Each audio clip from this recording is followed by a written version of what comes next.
യഹോവ മിശിഹായ്ക്ക് സ്തുതി. ഞാൻ ഇന്ന് നിങ്ങളോട് സംസാരിക്കുന്ന വിഷയം ആരാണ് ക്രിസ്ത്യാനി, ആരായിരിക്കണം ക്രിസ്ത്യാനി, ഇതിനെക്കുറിച്ചാണ് ഞാൻ നിങ്ങളോട് സംസാരിക്കാൻ പോകുന്നത്. ഞാൻ കഴിഞ്ഞ വീഡിയോയിൽ പറഞ്ഞല്ലോ, ഇത്ര നാളും ഞാൻ സംസാരിച്ച പോലെയല്ല ഇനി ഞാൻ സംസാരിക്കുക. അപ്രിയ സത്യങ്ങൾ പലതും നിങ്ങൾ കേൾക്കേണ്ടി വരും. കുറേ പേർക്ക് അത് അക്സെപ്റ്റ് ചെയ്യാൻ പറ്റില്ല. കഴിഞ്ഞ വീഡിയോ കഴിഞ്ഞപ്പോൾ തന്നെ എന്നോട് പറഞ്ഞായിരുന്നു. അപ്പോൾ അക്സെപ്റ്റ് ചെയ്യാൻ പറ്റാത്തവർ വിട്ടോ, ലോകത്തിൻ്റെ വഴിക്ക് പൊക്കോ. അക്സെപ്റ്റ് ചെയ്യാൻ പറ്റുന്നുണ്ട് എങ്കിൽ, നിങ്ങൾ അനുഗ്രഹിച്ചിട്ടുണ്ട് എങ്കിൽ നിങ്ങൾ എന്നെ ഫോളോ ചെയ്യാം. അപ്പോൾ ക്രിസ്ത്യാനി അഭിമാനത്തോടെ പറയൂലേ നമ്മൾ ക്രിസ്ത്യാനികളാണെന്ന്. എന്നാൽ ക്രിസ്ത്യാനിയുടെ ഉത്ഭവം അറിയോ നിങ്ങൾക്ക്? അത് എങ്ങനെയാണ് എന്ന്. അതുപോലെ തന്നെ സഭ എന്താണെന്നും കൂടെ നിങ്ങൾ അറിയണം. ക്രിസ്ത്യാനിയെ പറ്റി അറിയണമെങ്കിൽ തീർച്ചയായിട്ടും സഭയെ പറ്റിയും കൂടെ നിങ്ങൾ അറിയേണ്ടിയിരിക്കുന്നു.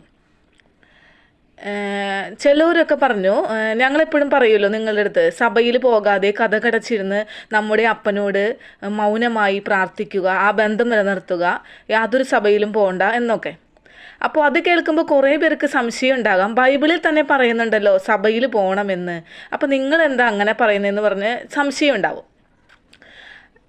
അപ്പോൾ അതിനൊരു മറുപടി ഞാൻ പറഞ്ഞുതരാം. നിങ്ങൾ ഒരു കാര്യം തിരിച്ചറിയണം. ആദിമസഭയല്ല ഇന്നത്തെ സഭ. ആദിമസഭ എന്നത് ദൈവത്തെ വിശ്വസിക്കുന്നവരുടെ ഒരു കൂട്ടായ്മയായിരുന്നു. എന്നാൽ ഇന്നത്തെ സഭ എന്നത് ക്രിസ്ത്യാനികളുടെ കൂട്ടായ്മയാണ്. മനസ്സിലായോ?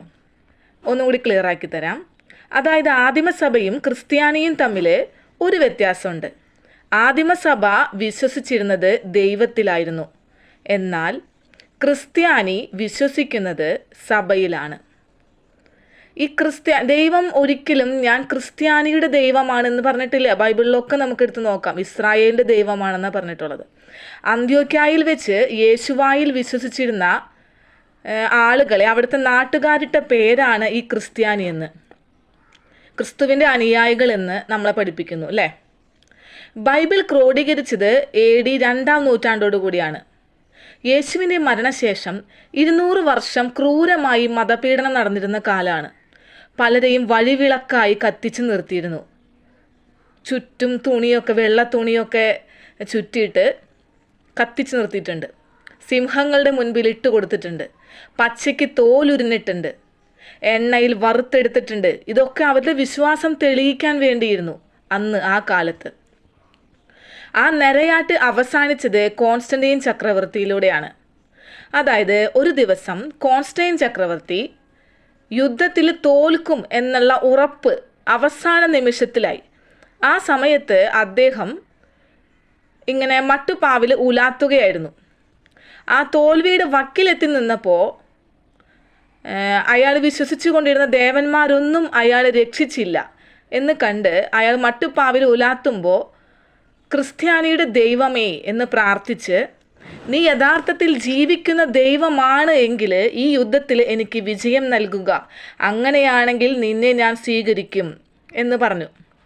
അപ്പോൾ ആകാശത്ത് ഒരു കുരിശ് പ്രത്യക്ഷപ്പെട്ടെന്നും അതിൽ നിന്നൊരു ശബ്ദമുണ്ടായി, നീ ഇത് ധരിച്ചു കൊള്ളുക, അല്ലെങ്കിൽ ഇത് അടയാളമാക്കി കൊള്ളുക, നിന്നെ ഞാൻ ജയിപ്പിക്കും എന്നൊക്കെയാണ് വിശ്വാസം എന്നൊക്കെയാണ് പറയണേ. അപ്പോൾ അങ്ങനെ ഈ കോൺസ്റ്റന്റൈൻ ചക്രവർത്തി എന്ത് ചെയ്തു? ഈ കുരിശിൻ്റെ അടയാളം വേഗം തന്നെ ഭടന്മാരോട് പറഞ്ഞു, യുദ്ധമുഖത്ത് അവരുടെ പതാകയിൽ ഈ അടയാളം ചാർത്താൻ പറഞ്ഞു.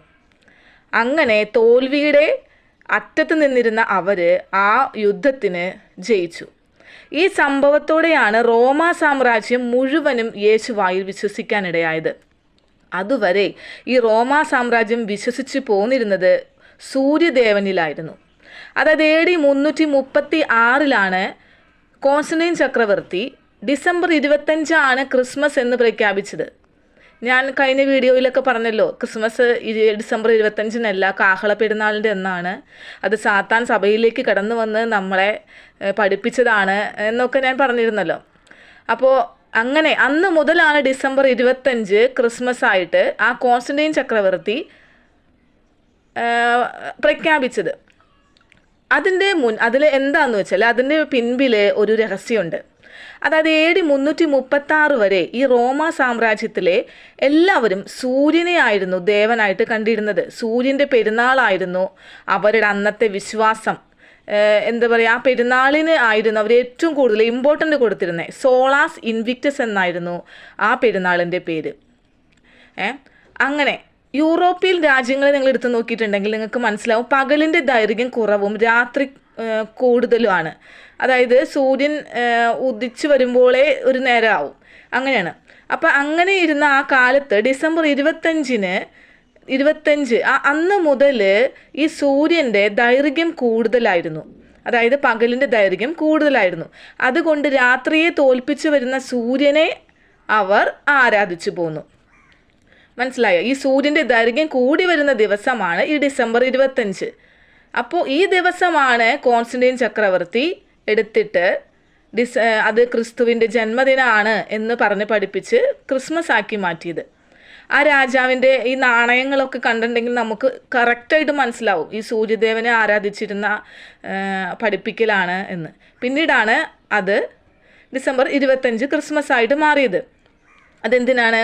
അത് അന്ന് കാലത്ത് ജനങ്ങളുടെ വിശ്വാസം കിട്ടാൻ വേണ്ടിയിട്ട് ഈ ചക്രവർത്തി ആ ദിവസം തിരഞ്ഞെടുത്ത് അത് കബളിപ്പിക്കപ്പെട്ടു നമ്മൾ. അങ്ങനെയാണ് നമ്മൾ ക്രിസ്മസ് ആക്കിയത്.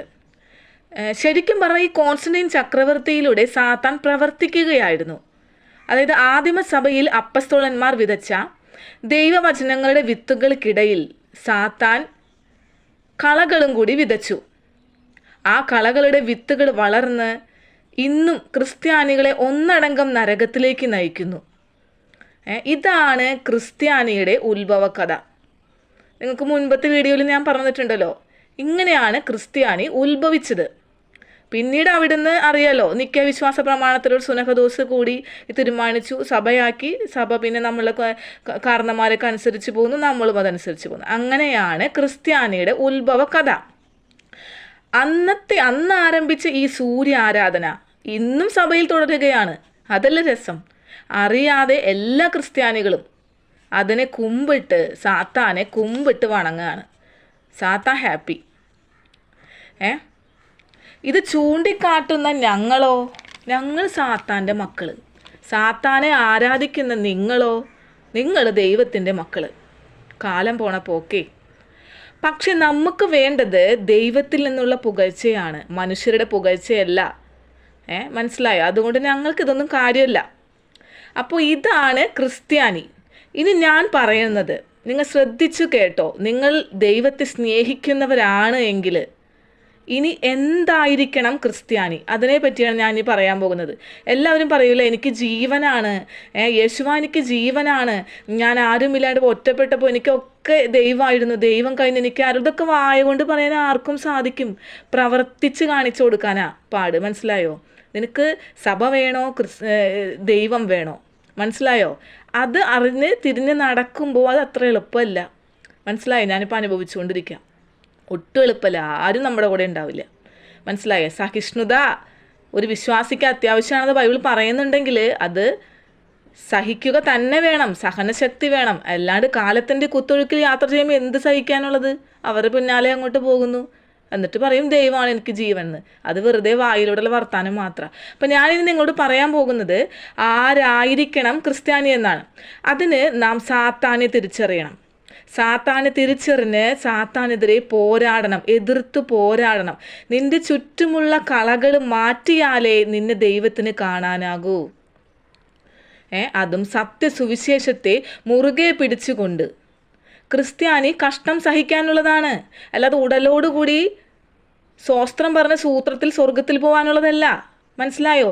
ഈ ഏദൻ തോട്ടത്തിൽ ഒരുപാട് പഴങ്ങൾ ഉണ്ടായിരുന്നല്ലേ. അപ്പം ദൈവം അതെടുത്ത് അത് പൊട്ടിച്ച് ആദത്തിൻ്റെയും ഹവയുടെ മക്കളുടെ വായിൽ വെച്ച് കൊടുത്തല്ല വളർത്തിയത്. അത് പറിച്ച് തിന്നോളാനാണ് ദൈവം പറഞ്ഞത്. മനസ്സിലായോ? അതായത് കഷ്ടം വരില്ല എന്ന് ഒരിക്കലും ദൈവം നമ്മോട് പറഞ്ഞിട്ടില്ല. കഷ്ടത്തിൽ പിടിച്ചു നിൽക്കാനുള്ള കഴിവാണ് ദൈവം നമുക്ക് തരുന്നത്. ഇനി കഷ്ടം വരില്ല എന്ന് തക്കിയ പറയുന്നുണ്ടെങ്കിൽ അത് സാത്താനാണ്. മനസ്സിലായോ?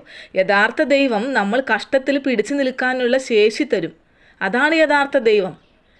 കഷ്ടങ്ങൾ മാറ്റാനും കടം വീട്ടാനുമുള്ള കുപ്പിഭൂതമായിട്ട് ഒരിക്കലും ദൈവത്തെ കാണരുത്. ഏത് രോഗാവസ്ഥയിലും നന്ദി പറയണം, തോതാബാന്ന് പറയണം. മനസ്സിലായോ? ഇപ്പോൾ ഒരു സ്ത്രീ ഒരു പണക്കാരനെ കെട്ടുകയാണെങ്കിൽ അയാളുടെ സ്വത്തിനെ മോഹിച്ചിട്ടാണ് ആ പെണ്ണ് അയാളെ കെട്ടുന്നതെങ്കിൽ ആ ദാമ്പത്യ ജീവിതത്തിൽ എന്തെങ്കിലും അർത്ഥമുണ്ടോ? സ്നേഹം ഉണ്ടോ? ഇതുപോലെയാണ് നാം നമ്മുടെ അപ്പൻ്റെ മുതൽ കണ്ടിട്ടല്ല അപ്പനെ സ്നേഹിക്കേണ്ടത്. മനസ്സിലായോ? അപ്പനോട് സ്നേഹമുള്ളവർ മുതൽ നോക്കരുത്, എനിക്ക് എന്ത് കിട്ടുമെന്ന് ചിന്തിക്കരുത്. സ്നേഹിച്ചാൽ മാത്രം മതി, ബാക്കിയൊക്കെ അപ്പൻ നോക്കിക്കൊള്ളുന്നേ. മനസ്സിലായ? ഓരോ വലിയ വലിയ കഷ്ടകാലങ്ങൾ സുനാമി പോലെ കടന്നു വരും. അപ്പോൾ നമ്മൾ ദൈവം ഇത് എങ്ങനെ ഞാൻ താണ്ടിപ്പോകുമെന്ന് ചിന്തിക്കും, ഭയം ഉണ്ടാവും. അപ്പോൾ നമ്മൾ കേട്ടിട്ടില്ലേ, ആലോചിച്ചാൽ ഒരു അന്തല്ല, ആലോചിച്ചില്ലെങ്കിൽ ഒരു കുന്തല്ല എന്ന്. ആ സമയത്ത് നമ്മൾ ദൈവത്തെ അങ്ങോട്ട് ഏൽപ്പിച്ചു കൊടുക്കുക. പക്ഷെ എൻ്റെ അനുഭവം ഞാൻ പറയണേ, ഈ സുനാമി പോലെ വരുന്ന പല പ്രശ്നങ്ങളും വളരെ സിമ്പിളായി എൻ്റെ മുൻപിലൂടെ കടന്നു പോകുന്നത് ഞാൻ നോക്കി നിന്നിട്ടുണ്ട്. എങ്ങനെ ഞാൻ താണ്ടി വന്നു, എങ്ങനെ ഞാൻ ഇതിൻ്റെ ഈ പ്രശ്നങ്ങളിലൂടെ ഇതുവരെ എത്തി. പക്ഷെ ദൈവം നമ്മളെ ഒരുക്കുകയാണ് ചെയ്തത്. എന്നിട്ട് കഷ്ടപ്പാടൊന്നും ഇല്ലാഞ്ഞിട്ടല്ല വളർത്തിയത്. കഷ്ടപ്പാടെല്ലാം താണ്ടി ഇതുവരെ എത്തണമെങ്കിൽ, അനുഗ്രഹിച്ച് ഇവിടെ എത്തണമെങ്കിൽ, എൻ്റെ ജീവിതം എന്നുള്ളത് അങ്ങനെ ഞാൻ നിങ്ങളോട് പിന്നെ ഒരിക്കൽ പറയാം. ഇതുവരെ എത്തണമെങ്കിൽ നമ്മളെ കാത്ത് പരിപാലിച്ചത് നമ്മുടെ അപ്പനാണ്. മനസ്സിലായോ? നാം ഉണ്ടാകുന്നതിന് മുൻപേ, ഈ ലോകം സ്ഥാപിക്കുന്നതിന് മുൻപേ അപ്പൻ എന്നെ കണ്ടു. എൻ്റെ പേരപ്പൻ്റെ ഉള്ളം കയ്യിൽ എഴുതി. നിങ്ങളൊന്ന് ചിന്തിച്ച് നോക്കി, നിങ്ങൾ ഓരോരുത്തരും അങ്ങനെ ചിന്തിച്ച് നോക്കി. അപ്പോൾ നമുക്ക് എന്ത് സന്തോഷം ഉണ്ടാവുക, നിങ്ങൾ ആലോചിച്ച് നോക്ക്. അത്രയ്ക്ക് അപ്പനായിട്ടുള്ള ആ ഒരു ഗാഢബന്ധത്തിൽ നമ്മൾ വളരണം. മനസ്സിലായി? നല്ലൊരു ഭടനായിരിക്കണം എന്നാണ് പൗലോസ്ലീഹ നമ്മോട് പറഞ്ഞത്. ഈ എസ്രാ നാഹൂം പ്രവാചകൻ്റെ കാലത്ത് അവർ ഒരു കയ്യിൽ വാളും പിടിച്ചാണ് ദേവാലയം പണിതത്.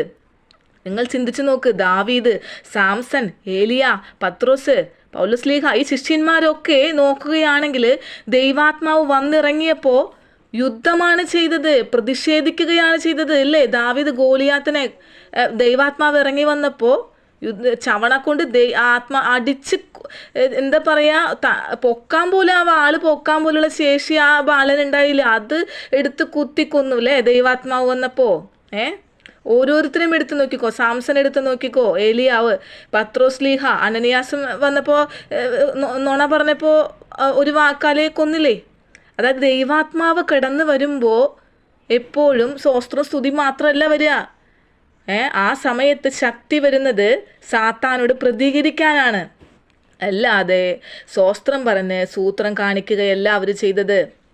അവസാനമായി ഞാൻ പറഞ്ഞില്ലേ, കള പറിക്കുന്ന കാലമാണ്. കളയും ചെടിയും ഒരുമിച്ച് വളർന്ന് ഇത്ര നാളും നിന്നു. ഇതിപ്പോൾ ഈ അവസാന സമയത്ത് കൂടുതലും കളയാണെന്നേ. നമുക്ക് ചുറ്റുമുള്ള കള പറിച്ച് കളഞ്ഞാലേ നല്ല ചെടിയായ നമ്മെ ദൈവത്തിന് കാണൂ.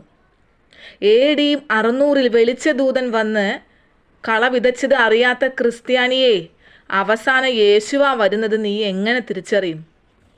റോമർക്ക് എഴുതിയ ലേഖനം 10:13 കർത്താവിൻ്റെ നാമത്തെ വിളിച്ച് അപേക്ഷിക്കുന്ന ഏവനും രക്ഷിക്കപ്പെടും. അതാണ് ആ വാക്യം. എന്നാൽ അതിന് താഴെയുള്ള കുറച്ച് വാക്യം നിങ്ങൾ വായിച്ചു നോക്ക്. വിശ്വസിക്കാത്തവനെ എങ്ങനെ വിളിച്ചപേക്ഷിക്കും? അവർ കേട്ടിട്ടില്ലാത്തവനെ എങ്ങനെ വിശ്വസിക്കും? പ്രസംഗിക്കുന്നവനില്ലാതെ എങ്ങനെ കേൾക്കും? ആരും അയക്കാതെ എങ്ങനെ പ്രസംഗിക്കും? ഇതിൻ്റെ അർത്ഥം മനസ്സിലായല്ലോ അല്ലേ? അതായത് ക്രിസ്ത്യാനികൾ വിശ്വസിക്കാത്ത യഹൂദൻ്റെ ദൈവത്തെ, കേട്ടിട്ടില്ലാത്ത യഹൂദൻ്റെ ദൈവത്തെ, ആരും പ്രസംഗിക്കാത്ത യഹൂദൻ്റെ ദൈവത്തെ, അപ്പോൾ പിന്നെ ഇതൊന്നും അറിയാത്ത ഈ ക്രിസ്ത്യാനി ദൈവത്തിൻ്റെ നാമം വിളിച്ച് അപേക്ഷിക്കുമ്പോൾ രക്ഷപ്പെടുമോ? മനസ്സിലായോ? ഇതാണ് ആ വചനത്തിൻ്റെ അർത്ഥം. ക്രിസ്ത്യാനികൾക്ക് ദൈവം യേശുവായാണ്. മറ്റേത് വയസ്സായതല്ലേ അല്ലേ? യേശുവ ചെറുപ്പമാണല്ലോ, അപ്പോൾ എൻ്റെ കാര്യങ്ങളൊക്കെ സാധിപ്പിച്ചു തരാൻ പറ്റുമല്ലോ. ദൈവം എന്ന് സർവശക്തനായ ദൈവം വയസ്സനാണല്ലോ, ത്രിമൂർത്തികളാണല്ലോ ഇവർ. മനസ്സിലായോ? ഇനിയെങ്കിലും ഉണരൂ ക്രിസ്ത്യാനിയെ, സത്യം മനസ്സിലാക്കുക. യേശുവ ദൈവമായിരുന്നില്ല. ദൈവം ഒരു കംപ്ലീറ്റ് മനുഷ്യനായി, യഹൂദനായി വന്നതാണ് യേശുവ. ഇതിനെക്കുറിച്ച് ഞാനൊരു വീഡിയോ ഇട്ടിരുന്നു, നിങ്ങൾ യൂട്യൂബിൽ പോയി സെർച്ച് ചെയ്തിട്ടുണ്ടെങ്കിൽ നിങ്ങൾക്ക് മനസ്സിലാവും. ആ ബോധ്യം വരാതെ നമുക്ക് രക്ഷയില്ല. നെക്സ്റ്റ് ഒരു സ്റ്റെപ്പ് വെക്കാൻ നമുക്ക് സാധിക്കില്ല. കാരണം അത് അറിയാതെ നമ്മൾ ബൈബിൾ വായിക്കുമ്പോൾ നമുക്ക് പല ക്വസ്റ്റ്യൻസ് ആയിരിക്കും. അപ്പോൾ നമ്മൾ വഴിതെറ്റി പോകാനിടയുണ്ട്. പക്ഷെ ഇത് ബോധ്യം വന്നാൽ നമുക്കൊരു ക്വസ്റ്റ്യൻ അവിടെ ആവശ്യമില്ല. അത്ര ക്ലിയർ ആയിട്ട് നമുക്ക് ബൈബിൾ ആ വ്യൂവിലൂടെ വായിക്കാൻ പറ്റും. വിശ്വാസം കേൾവിയാലും, കേൾവി വചനത്താലും എന്നാണ്. വചനമാണ് നമ്മുടെ വാള്, വിശ്വാസം പരിചയം. ഇത് രണ്ടും ധരിച്ച് നീ യഥാർത്ഥ ക്രിസ്തുവിൻ്റെ അനുയായിയാണ് എങ്കിൽ യുദ്ധത്തിനിറങ്ങൂ, കളകൾ പറിക്കൂ. അല്ലാണ്ട് ഇതെല്ലാം കേട്ടിരുന്ന ഒരു ലൈക്ക്, ചിലവർ എൻ്റെ വീഡിയോ പോലും കേൾക്കാതെ എൻ്റെ ഫ്രണ്ട്സ് ലൈക്ക് ഇടുന്നവരുണ്ട്, എനിക്കറിയാം. അങ്ങനെ ലൈക്ക് ചെയ്തിരിക്കാതെ, അല്ലെങ്കിൽ യേശുവ എൻ്റെ ജീവനാണ് എന്ന് വെറുതെ പറയാതെ തിരഞ്ഞെടുക്കപ്പെട്ടവരിൽ നിന്ന് വിളിക്കപ്പെട്ടവരിലേക്ക് ഉയരൂ ജനമേ. കാരണം റോമ 10:8 പറയുന്നുണ്ട്, വചനം നിനക്ക് സമീപമായി, നിന്റെ വായിലും നിന്റെ ഹൃദയത്തിലും ഇരിക്കുന്നു. ഹൃദയം കൊണ്ട് നീതിക്കായി വിശ്വസിക്കുകയും വായ് കൊണ്ട് രക്ഷയ്ക്കായി ഏറ്റുപറയുകയും ചെയ്താൽ നീ രക്ഷപ്പെടും. അല്ലാതെ രക്ഷപ്പെടില്ല. മനസ്സിലായ? നാം അറിഞ്ഞ ദൈവത്തെ നമ്മൾ മറ്റുള്ളവരെ അറിയിക്കണം. മത്സരിച്ച് നമ്മൾ അപ്പനെ സ്നേഹിക്കണമെന്നേ. ഇപ്പം ശത്രു ചെളിയിലും അപ്പിയിൽ കിടക്കുകയാണെങ്കിൽ മടി കൂടാതെ അതിൽ ഇറങ്ങി ചെന്നിട്ട് വേണം കള വേരോടുകൂടി നീട്ടാനായിട്ട്. അല്ലാണ്ട് മുകളിൽ നിന്ന് പറഞ്ഞിട്ടുണ്ടെങ്കിൽ കള പോവൊന്നുമില്ല. എന്നിട്ട് മേലെ പറ്റിയ ചെളി ദൈവത്തിൽ വന്ന് കഴുകിക്കളയണം. നിങ്ങളെപ്പോഴും എന്നോട് ചോദിക്കാറില്ലേ, ചിലവരൊക്കെ അങ്ങനെയാണെങ്കിൽ വേഗം ഇങ്ങോട്ട് ലോകം അവസാനിച്ചൂടെ അല്ലേ? അപ്പം നമ്മൾ പലരും ചിന്തിക്കാറുണ്ട്, എനിക്കിന്ന് വേഗം മരിച്ചെങ്കിൽ മടുത്തു, അല്ലെങ്കിൽ ലോകം ഒന്ന് വേഗം അവസാനിക്കട്ടെ എന്ന്. എന്താ അവസാനിക്കാത്തെ? അതിന് ഞാനൊരു വചനം പറഞ്ഞുതരാം. വെളിപാട് 6:11 നിങ്ങളെടുത്ത് വായിച്ചാൽ അറിയാം. രക്തസാക്ഷികളുടെ ആത്മാക്കൾ ദൈവത്തോട് പറയാണ്, തങ്ങളുടെ രക്തത്തിന് പ്രതികാരം ചെയ്യാനായിട്ട് അങ്ങ് എന്താ വൈകുന്നേ എന്ന് ചോദിക്കുകയാണ്. അപ്പോൾ ദൈവത്തിൻ്റെ മറുപടിയാണ്, അവരെ പോലെ വധിക്കാനിരിക്കുന്ന സഹോദരങ്ങളുടെയും സഹദാസന്മാരുടെയും എണ്ണം തികയുന്നത് വരെ അല്പസമയം കൂടി വിശ്രമിക്കാൻ അവർക്ക് നിർദ്ദേശം കിട്ടി എന്ന വെളിപാടിൽ പറയുന്നത്. അതായത് പണ്ട് ആദിമസഭയിൽ രക്തസാക്ഷികൾ ഞാൻ നേരത്തെ പറഞ്ഞല്ലോ, കൊല്ലപ്പെട്ടത് ഈ വഴിവിളക്കായിട്ടും സിംഹത്തിന് മുമ്പിലിട്ടും ഒക്കെ അവർ ക്രൂരമായിട്ട് കൊന്നത് അവർ യേശുവായുടെ വിശ്വാസം സ്വീകരിച്ചതിനാലായിരുന്നു. മനസ്സിലായി? അതിനാലാണ് അവർ രക്തസാക്ഷികളായത്. എന്നാൽ ഇനി അത് പറ്റില്ല. നമ്മൾ ഓൾറെഡി ക്രിസ്ത്യാനികളുടെ ലേബലിൽ ഇട്ട് നിൽക്കുകയാണല്ലോ. മനസ്സിലായോ? അപ്പം ഇനി രക്തസാക്ഷിയാവുക എന്നത് വളരെ ടാസ്ക്കാണ്. നമുക്ക് ഫൈറ്റ് ചെയ്യണം. അവൻ്റെ ദൈവത്തിൻ്റെ പേര് പറഞ്ഞ് നിൻ്റെ തല വെട്ടാൻ വരുമ്പോൾ നീ ധൈര്യപൂർവം നട്ടലോടുകൂടി അവൻ തള്ളാഹു കുക്കുംബർന്ന് പറയണേ തൊട്ട് മുൻപ് തന്നെ, എടാ തള്ളാഹു ഫക്കറാണെടാ, എൻ്റെ യഹോശുവ മശിഹായാണല്ലോ ഞാൻ വിശ്വസിക്കുന്നടാ എന്ന് പറഞ്ഞ് അവൻ്റെ ദൈവത്തെ കണ്ടം വഴി ഓടിക്കണം. മനസ്സിലായോ? അവനാണെടാ ക്രിസ്ത്യാനി. അല്ലാണ്ട് ഇതൊക്കെ കേട്ടിരുന്ന് ലൈക്ക് തന്ന് സഭയിലും പോയി തിന്നും കുടിച്ച് മതിക്കുന്നവരല്ല ക്രിസ്ത്യാനി. ക്രിസ്തുവിന് വേണ്ടി ജീവിക്കണം, മരിക്കണം. അതിനുള്ള നട്ടലുള്ള ധൈര്യം ഉണ്ടാവണം. നീ യഥാർത്ഥ ക്രിസ്ത്യാനി അല്ല എങ്കിൽ അവൻ നമ്മൾ തല വെട്ടിയിട്ട് പോകും. പിന്നെ ആരാ നീ? ബലിമൃഗം. വെറും ബലിമൃഗമാണ്. സാത്താൻ ഇന്ന് AI ഗോഡിൻ്റെ സഹായത്താൽ ലോകം പണിതുകൊണ്ടിരിക്കുകയാണ്. വല്ലതും നീ അറിഞ്ഞോ ക്രിസ്ത്യാനി? നീ റീൽസിൽ മക്കളോടുള്ള ഉത്കണ്ഠ, കടം മേടിച്ച് ലോൺ എടുത്ത് മക്കളെ പഠിപ്പിച്ച് പുറത്തേക്ക് വിടുന്നു. സ്വത്തുക്കൾ അമ്മയെയും അപ്പയെയും ഒക്കെ സ്വത്തിന് എടുത്തിട്ട് ഇറക്കി വിടുന്നു.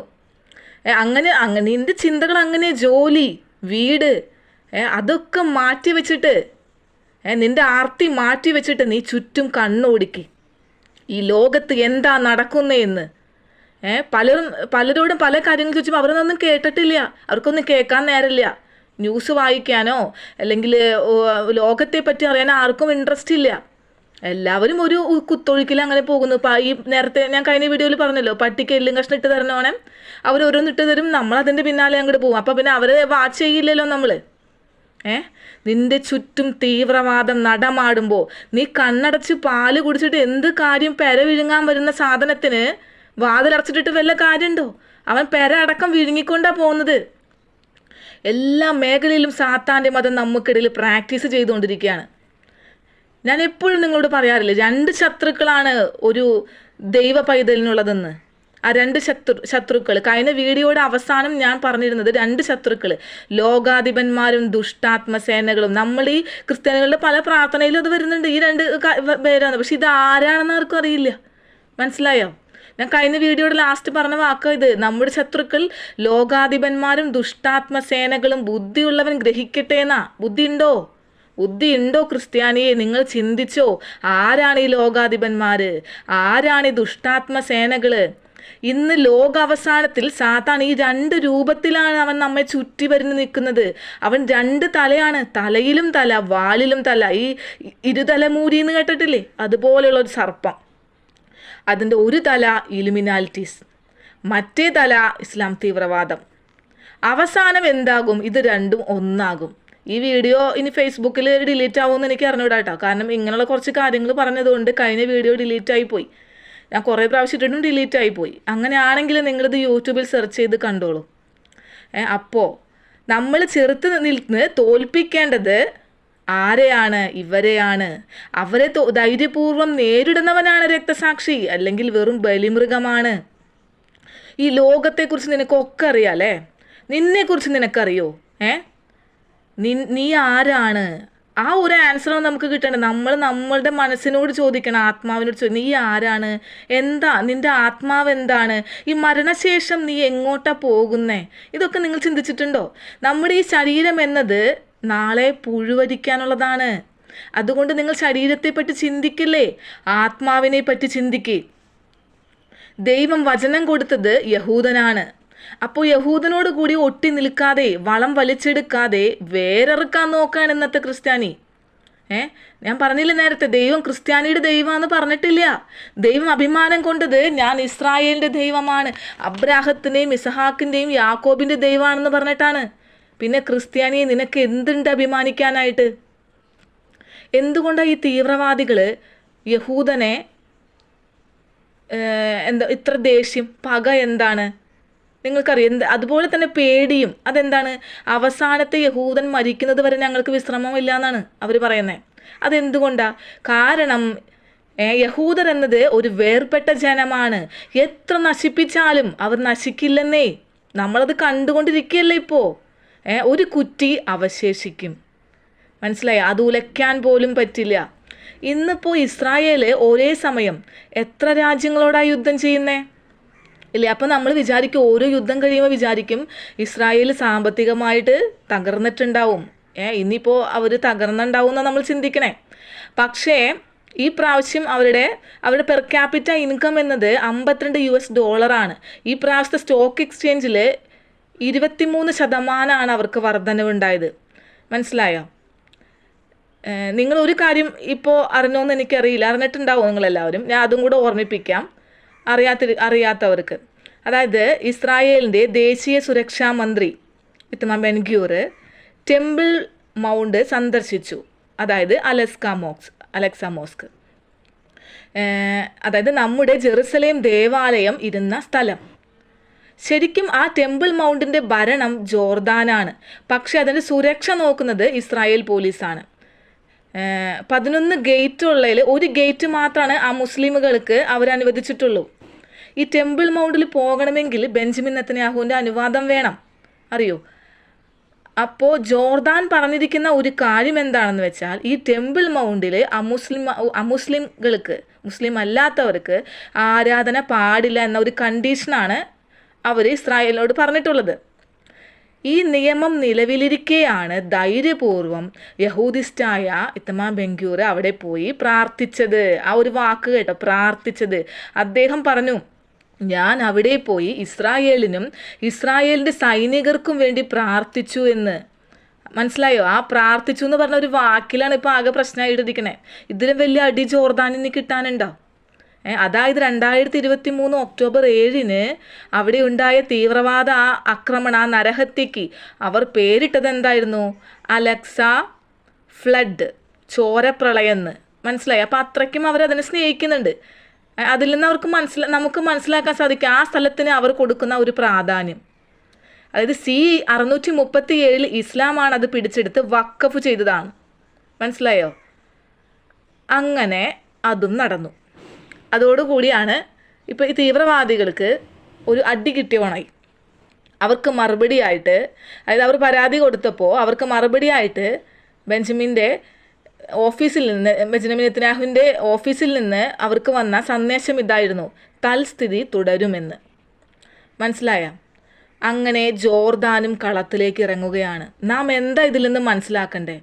യഹൂദൻ്റെ കൂടെ ആരുണ്ട്? ഗർജിക്കുന്ന സിംഹമുണ്ട്, ദൈവം. മനസ്സിലായോ? ദൈവമാണ് അവരുടെ കവചം. അവരുടെ പതാകയിൽ 6 മൂലകളുള്ള സ്റ്റാർ നിങ്ങൾ കണ്ടിട്ടില്ലേ? മകൻ ദാവീദ്, അത് ദാവീദിൻ്റെ പരിചയിൽ ദാവീദ് ഉപയോഗിച്ചിരുന്നതാണ്. അതിൻ്റെ നടുവിൽ നമ്മുടെ യേശുവയുണ്ട്. 6 വശത്ത് നിന്ന് സാത്താനെ ചെറുക്കാൻ യേശുവ അതിന് നടുവിലുണ്ട്. അത് നമുക്ക് കാണാൻ പറ്റില്ല. അതുകൊണ്ട് 6 എന്താ പറയുക, ഏത് വശത്തുനിന്ന് വന്നാലും അവരെ പ്രതിരോധിക്കാൻ അവിടെ ആരുണ്ട്? ദൈവം അവരുടെ കൂടെയുണ്ട്. ഇതാണ് നമുക്ക് അവരിൽ നിന്ന് മനസ്സിലാക്കേണ്ടത്. ഈ യഹൂദനെയാണെന്ന് ക്രിസ്ത്യാനികൾ കുറ്റം പറയുന്നത്. വളം വലിച്ചെടുക്കേണ്ട ആ വേരിനെയാണ് ഇന്ന് കുറ്റം പറയുന്നത്. അത് നിങ്ങൾ മനസ്സിലാക്കണം. മനസ്സിലായോ? അപ്പം അതുകൊണ്ട് ഈ 6-ൽ കിടന്ന് വട്ടം കറങ്ങുന്ന സാത്താനെ തോൽപ്പിക്കാൻ 7-ലേക്ക് കിടന്ന നമുക്ക് സാധിക്കും. മനസ്സിലായോ നിങ്ങൾക്ക്? അതായത് 666 ആയ സാത്താൻ 6-ൽ കിടന്നിങ്ങനെ അവൻ വട്ടം കറങ്ങിക്കൊണ്ടിരിക്കുക. അവന് 7-നെ പേടിയാ. 7-ാം ദിവസമാണല്ലോ ശബാത്ത്. അപ്പോൾ നമ്മളാണെങ്കിലോ ആ 7-ാം ദിവസത്തിലേക്ക് കടന്നവരാണ്, ശബാത്ത് ആചരിക്കുന്നവരാണ്, ദൈവത്തിൻ്റെ അടയാളം ധരിക്കുകയാണ് നമ്മൾ. അപ്പോൾ അതുകൊണ്ട് നമുക്ക് സാധിക്കും ആ സാത്താനെ തോൽപ്പിക്കാനായിട്ട്. അതിനെന്ത് ചെയ്യണം? പക്ഷേ യഹൂദനോട് കൂടി ഒട്ടിച്ചേർന്ന് യഹൂദൻ്റെ വേരിൽ നിന്ന് വെള്ളവും വളവും വലിച്ചെടുക്കണം. ഞാൻ പറഞ്ഞതെല്ലാം മനസ്സിലായവർക്ക് വേണ്ടിയിട്ട് ഞാൻ ദൈവത്തോട് നന്ദി പറയുന്നു. ഞാൻ കഴിഞ്ഞ വീഡിയോയിലൂടെ ഈ അപ്രിയ സത്യങ്ങളിലേക്ക് ഞാൻ കടന്നു തുടങ്ങി. ഇത്ര നാളും എന്നെ കേട്ടവരൊക്കെ ഭയങ്കര സ്നേഹത്തോടു കൂടിയായിരുന്നു. പക്ഷെ കഴിഞ്ഞ വീഡിയോ മുതൽ ഒരുപാട് പേര് ഷെയറിൽ ഇങ്ങനെയൊന്നും ആയിരുന്നില്ലല്ലോ, ഇതെന്താ നിനക്ക് പറ്റി, ഞങ്ങൾക്കിതൊന്നും ആക്സെപ്റ്റ് ചെയ്യാൻ പറ്റുന്നില്ല എന്നൊക്കെ പറഞ്ഞ് ഒരുപാട് പേര് എന്നെ കമൻസ് ഇട്ടലും പ്രശ്നങ്ങളൊക്കെയാണ്. അപ്പോൾ ഞാൻ ഇതേ പറയണുള്ളൂ, ആക്സെപ്റ്റ് ചെയ്യാൻ പറ്റുന്നില്ലെങ്കിൽ പൊക്കോ, ഞാൻ എന്തായാലും തിരിച്ചു വരില്ല. കാരണം ഞാൻ എൻ്റെ അപ്പൻ്റെ മോളാണ്. എൻ്റെ അപ്പന് വേണ്ടി രക്തസാക്ഷി ആവാൻ ആഗ്രഹിക്കുന്ന മോളാണ് ഞാൻ. അതുകൊണ്ട് ഒരിക്കലും ഞാൻ തിരിച്ചു വരില്ല. അപ്പോൾ നിങ്ങൾക്ക് ഇത് അപ്രിയമായിട്ടോ അല്ലെങ്കിൽ എന്താ പറയുക ഇഷ്ടമായിട്ട് തോന്നുന്നില്ല എങ്കിൽ നിങ്ങൾ ആരും ഇത് ഫോളോ ചെയ്യോ, ഇത് കേൾക്കുക ഒന്നും വേണ്ട, നിങ്ങൾ വിട്ടുപോക്കോ. അതാണ് എനിക്കും ഇഷ്ടം. അപ്പോൾ അങ്ങനെ പിന്നെ അതൊക്കെ കൊണ്ടാണ് ഞാൻ ഈ വീഡിയോ ഇങ്ങനെ ഞാൻ ശരിക്കും ഇന്ന് വീഡിയോ ഇടാൻ ആഗ്രഹിച്ചിരുന്നത്. എന്താ പറയുക, 10 പ്രമാണങ്ങളും സാത്താൻ്റെ 10 പ്രമാണങ്ങളും തമ്മിലുള്ള വ്യത്യാസമായിരുന്നു. പക്ഷെ ഞാൻ എന്നും വീഡിയോ ഇടുന്നതെന്ന് ഇപ്പോൾ ഞാൻ അപ്പനോട് ചോദിക്കും, അപ്പം ഇനി അടുത്ത ശബത്തിന് ഞാൻ ശബത്തിന് എന്താ ഇടുക അപ്പ എന്ന് ചോദിക്കുമ്പോൾ എനിക്ക് അപ്പനാണ് ഒരു വിഷയം തരുന്നതും അതുപോലെ എന്താ പറയുക പെട്ടെന്ന് ഓരോ കാര്യങ്ങൾ തരും. അതൊക്കെ ഞാൻ എഴുതിയെടുത്ത് അങ്ങനെയാണ് എനിക്ക് ശരിക്കും അങ്ങനെ അനുഭവമാണ്. ആ ഒരു പരിശുദ്ധാത്മാവിൻ്റെ ആ ഒരു ഇതില്ലാന്നുണ്ടെങ്കിൽ എനിക്ക് സത്യം പറഞ്ഞാൽ ഒരു വാക്ക് പോലും പറയാൻ കിട്ടുന്നില്ല. അതിൻ്റെ പേടിയൊക്കെ ആയിരുന്നു എനിക്ക് മുമ്പ്. നിങ്ങൾക്ക് എൻ്റെ വീഡിയോസ് കണ്ടാൽ അറിയാൻ പറ്റും. പക്ഷെ ഇപ്പോൾ എനിക്ക് അങ്ങനെ ഇല്ല. അപ്പോൾ അങ്ങനെയാണത്. പിന്നെ ഞാൻ പറഞ്ഞില്ല, ഞാൻ ഇടുന്ന ഈ വീഡിയോൻ്റെ ഈ കണ്ടൻറ്റുകൾ തന്നെ എൻ്റെ ഓരോ കാര്യങ്ങൾ ഞാൻ ഫേസ്ബുക്കിലും യൂട്യൂബിലും ഇൻസ്റ്റാഗ്രാമിലും ഒക്കെ ഞാൻ പോസ്റ്റ് ഇടാറുണ്ട്, റീൽസൊക്കെ ഇടാറുണ്ട്. അപ്പോൾ അതിന് മറുപടിയായിട്ട് ഒരാൾ അതിൽ എന്താ പറയുക സ്റ്റാറ്റസിൽ ചിത്രം കൊടുത്തേക്കണത് ഫോളിങ് ഏഞ്ചൽ എന്നാണ് പേര്. അപ്പോൾ ഒരു എന്താ പറയുക ഒരു മാലാക ചിറകൊക്കെ വെച്ചിട്ട് മനുഷ്യൻ്റെ മുഖമുള്ളത് കണ്ടറിയാം, സാത്താൻ്റെ പോലെ. അങ്ങനെ ഒരു കമൻറ്റ് എനിക്ക് വന്നു, വാട്ട് ഈസ് യുവർ ഇൻറ്റൻഷൻ എന്ന്, എന്താ നിൻ്റെ ഇൻറ്റൻഷൻ എന്ന്. അപ്പോൾ ആ കമൻറ്റ് കേട്ടപ്പോൾ ഞാൻ ഇതെന്ത് സാത്താൻ തന്നെ എന്നോട് പറയുമോ എന്ന് എനിക്ക് ജസ്റ്റ് ഇങ്ങനെ തോന്നിപ്പോയി. അത് വേറെ ആരെങ്കിലും ആയിരിക്കും, എന്തും ആയിക്കോട്ടെ. അപ്പം അതുകൊണ്ട് അപ്പോൾ ദൈവം എന്നോട് പറഞ്ഞിട്ടാണ് ഞാൻ ഈ വീഡിയോ ചെയ്യുന്നത്. അപ്പോൾ സ്വീകരിക്കാതിരിക്കുമോ നിങ്ങളുടെ ഇഷ്ടമാണ്. അങ്ങനെയാണ് എന്നോട് ഈ വീഡിയോ ഇങ്ങനെ പിടിക്കുമെന്ന് അപ്പൻ പറഞ്ഞത്. അപ്പോൾ അതുകൊണ്ടാണ് ഞാൻ ഈ വിഷയത്തെക്കുറിച്ച് സംസാരിക്കാനായിട്ട് ആഗ്രഹിച്ചത്. നമ്മൾ പെണ്ണുങ്ങളാണെന്ന് വിചാരിച്ചിട്ട് നമുക്ക് ദൈവാത്മാവ് സംസാരിക്കാതിരിക്കൊന്നുമില്ല കേട്ടോ. അങ്ങനെ കുറേ ചിന്തകളുണ്ട്. പെണ്ണുങ്ങൾക്ക് അതൊന്നും പറ്റണ പണിയല്ല, പറ്റണ കാര്യമല്ല, അതൊക്കെ പുരുഷന്മാർക്കുള്ളതാണ് എന്നൊക്കെ. ഇനി എന്നെ കേൾക്കുന്ന വീട്ടമ്മമാരുണ്ടാവും, ജോലിയില്ലാത്തവർ, അവർ ഭർത്താവിനെയും കുട്ടികളുടെയൊക്കെ കാര്യം നോക്കിയിട്ട് അവർക്കൊന്നും സമയമില്ല എന്ന് പറയണവരൊക്കെ ഉണ്ട്. അവർക്കെല്ലാം ബോധ്യമാണ്, പക്ഷെ അവർക്ക് ടൈം കിട്ടുന്നില്ല എന്നൊക്കെ. നിങ്ങൾക്ക് ഒന്നറിയോ, ഈ ഇസ്രായേൽ ആക്രമണം നടത്തില്ലേ, അത് ആരായിരുന്നു? വനിതാ പൈലറ്റുമാരെ ചെന്നത്. അവർക്ക് അതിലും വലിയ അടി വേറെ എന്തെങ്കിലും ഉണ്ടോ? അതായത് ശിരോവസ്ത്രം ധരിക്കാത്തതിൻ്റെ പേരിൽ ഇറാനിലെ സ്ത്രീകളെയൊക്കെ തലക്കടിച്ച് കൊല്ലും. അങ്ങനെ അത്രയും സ്ത്രീക്ക് ഒരു വിലയും കൊടുക്കാത്ത ആ സ്ഥലത്ത് ചെന്നിട്ട് ഇസ്രായേലിൻ്റെ വനിതാ പൈലറ്റുമാരാണ് ആക്രമണം നടത്തിയത്. അപ്പോൾ നിങ്ങൾ ചിന്തിച്ചു നോക്കി, മനസ്സിലായോ? പലപ്പോഴും ദൈവം ബൈബിൾ വായിച്ച് തന്നെ അറിയാൻ പറ്റും, ദൈവം എടുത്ത് കൂടുതൽ ഇങ്ങനെയുള്ള ആർക്കും ഒന്നും ചെയ്യാൻ പറ്റാത്ത അവസ്ഥയിൽ ദൈവം എടുത്ത് പ്രവർത്തിച്ചേക്കണത് ഒരു സ്ത്രീകളെ എടുത്തിട്ടാണ് കേട്ടോ. നമ്മുടെ യേശുവ തന്നെ ഭൂമിയിൽ വന്ന് പിറന്നത് ഗലീലിലെ യഹൂദ സ്ത്രീയായ നമ്മുടെ മറിയത്തിലൂടെയാണ് അല്ലേ. അപ്പോൾ ആ സ്ത്രീയുടെ സന്തതിയാണ് സാത്താന് തല തകർക്കാനായിട്ട് പറ്റിയത്. അപ്പോൾ അതുകൊണ്ട് സ്ത്രീയുടെ ജന്മം എപ്പോഴും പുരുഷന് താഴെ എന്നോ അതിന് ഒട്ടും വാല്യൂ ഇല്ല എന്നൊന്നും നിങ്ങൾ ചിന്തിക്കരുത്. നമുക്കുള്ള 24 മണിക്കൂർ തന്നെയാണ് ഈ പ്രധാനമന്ത്രിമാർക്കും അമേരിക്കൻ പ്രസിഡന്റിന് പോലും ഉള്ളത്. അപ്പോൾ അതുകൊണ്ട് സമയമില്ല എന്ന് നിങ്ങൾ പറയരുത്. നമ്മൾക്ക് ദൈവം 24 മണിക്കൂർ തന്നിട്ടുണ്ട് എങ്കിൽ ഒരു 10 മിനിറ്റ് എല്ലാ ദിവസവും നമുക്ക് ദൈവത്തിനെ ആരാധിക്കാൻ, ദൈവമായിട്ട് സംസാരിക്കാൻ നമുക്ക് എടുത്തൂടെ? അതുപോലെ നമ്മൾ വിചാരിച്ച് നമുക്ക് എന്തു സാധിക്കുന്നേ, മനസ്സിലായ? ആരൊക്കെ എതിര് നിന്നാലും, വീട്ടിൽ ഒരാൾ നമ്മുടെ കൂടെ ഇല്ലെങ്കിലും, നമ്മൾ തന്നെയാണെങ്കിലും നമുക്കതിനൊക്കെ അനുഗ്രഹം ആബാ തരും. അപ്പം അതുകൊണ്ട് എല്ലാവരും, എന്നെ കേൾക്കുന്ന എല്ലാവർക്കും ദൈവത്തിൻ്റെ എന്താ പറയുക, ഈ വഴികൾ മനസ്സിലാക്കുന്ന എല്ലാവരെയും ഓർത്തുകൊണ്ട് ഞാൻ ദൈവത്തിന് നന്ദി പറയുന്നു. ഇനി ഈ വീഡിയോ എനിക്ക് ഡിലീറ്റായി പോകുമെന്ന് എനിക്കറിയില്ല. ഈ ടെക്നോളജി എനിക്കറിയില്ല കാര്യമായിട്ടൊന്നും. അപ്പോൾ ഡിലീറ്റായി പോകും ആണെങ്കിൽ യൂട്യൂബിലെ ലിങ്ക് ഞാൻ ഇട്ടേക്കാം. അപ്പോൾ യൂട്യൂബിൽ കയറി നിങ്ങളത് കാണുക. എന്തൊക്കെയായാലും ദൈവം പറയണത് ഞാൻ അനുസരിക്കുന്നു, അത്രയേ ഉള്ളൂ. അല്ലാണ്ട് ഇത് എത്ര റീച്ച് പോകണമെന്നോ ഫോളോവർ വന്നെന്നോ അതൊന്നും ഞാൻ നോക്കാറില്ല. എനിക്ക് എൻ്റെ അപ്പം പറയണത് അനുസരിക്കണം. അത് ഞാൻ വളരാൻ വേണ്ടിയിട്ടാണ്, മനസ്സിലായോ? കാരണം ഞാൻ വളർന്ന് ഞാൻ ശക്തിപ്പെട്ടാലാണ് എൻ്റെ അപ്പനെ എനിക്ക് സഹായിക്കാൻ പറ്റുള്ളൂ, കള പറിക്കാൻ പറ്റുള്ളൂ, അപ്പനെ പട ചേർക്കാനായിട്ട് എന്നെയും കൂടി എടുക്കാൻ പറ്റുള്ളൂ. അപ്പോൾ അതിനാണ് ഞാൻ വീഡിയോ പിടിക്കുന്നത്. അപ്പോൾ എല്ലാവരും ഇത്ര നേരം എന്നെ ശ്രദ്ധിച്ചതിന് എല്ലാവർക്കും തോദാ റബ്ബ, തോദാ നോദാബ.